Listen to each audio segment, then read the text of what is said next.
Сәлем баршаңызға. Бүгін пиалайдың кесенің ішінде қалып кететін шайдың іздері, дақтары, сары дақтар, соларды кетірудің оңай әдісін сіздермен бөлісетін боламын. Мінекей көріп тұрғандарыңыздай барлығын көрсетіп жатырмын. Үйдегі пиалайлардың дақтарын. Бізге керекті заттар: бір кастроль су қажет, жарты болады. Соған белизна қажет. Белизнадан бір пиалайдай қосамыз. Аз ғана қоссақ жетеді. Соған дақ түскен ыдыстарымыздың барлығын салып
барлығын тазалап алдым. Жарқырап әдемі болып қалды.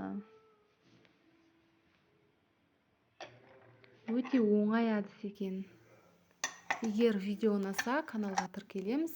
Жаңағы кастролімнің ішінде ағартып жіберген ғой сарысын. Қалған суына мен үйдегі тарелкаларды салып қойдым және табаққа да құйып қойдым.